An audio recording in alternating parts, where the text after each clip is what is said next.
সুদীপা আমার বোন।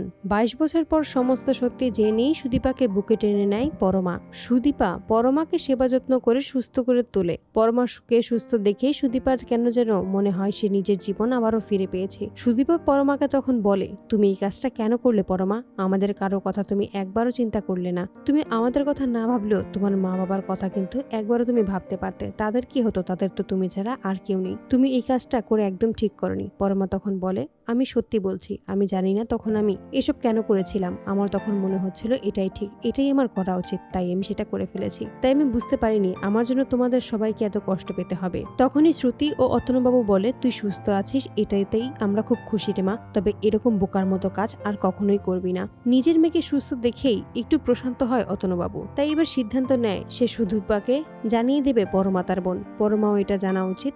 এভাবে সে সত্যিটা আর বেশি দিন লুকিয়ে রাখতে পারবে না। কোনো না কোনো দিন সত্যিটা সকলের সামনে এমনিতেই চলে আসবে। তখন সে কিভাবে পরমার সামনে মুখ দেখাবে? এসব ভেবেই অতনুবাবু সিদ্ধান্ত নিয়েই নেয় এবার দুই বোনকে সমস্ত সত্যিটা জানিয়ে দেবে। দুই বোনকে এক করেই দেবে। তাই সকলেই যখন পরমার সাথে দেখা করে পরমার কেবিন থেকে বেরিয়ে যায়, সুদীপাও তখন বেরিয়ে যাবে। ঠিক সেই মুহূর্তে সুদীপাকে অতনুবাবু ডেকে ওঠে। তখনই দুই বোনের সামনেই সেই লকেটটা বের করে অতনুবাবু আর সুদীপাকে জানিয়ে দেয়, এটা তোমার বোন সুরূপার লকেট। এতে করে সুদীপা আবেগে আপ্লুত হয়ে ওঠে। কান্নায় চোখ ভিজে আসে সুদীপার। পরমা অবাক হয়েই দেখতে থাকে। সে কিছুই বুঝতে পারে না হঠাৎ করে তার বাবা সুদীপাকে তার বোনের একটা লকেট কিভাবে দিতে পারছে, তার কাছেই বা কিভাবে ছিল। তখনই অতনুবাবু সুদীপাকে বলে, তুমি জানতে চাও তোমার সেই বোনকে? সুদীপা তখন বলে, আমি জানতে চাই। আমি আমার বোনকে খুঁজে বেড়াচ্ছি। আমি নিশ্চয়ই আমার বোনকে আমি খুঁজে পাবো, এই বিশ্বাস আমার আছে। তখনই অতনুবাবু বলে, এই পরমাই হলো তোমার বোন সুরূপা। এতে করে পরমা সহ সুদীপার দুজনেই অবাক হয়ে যায়। অতনুবাবু সমস্ত সত্যিটাই তখন দুই বোনের সামনেই তুলে ধরে। দীর্ঘ ২২ বছর পর দুই বোন সমস্ত সত্যিটা জানতে পেরেই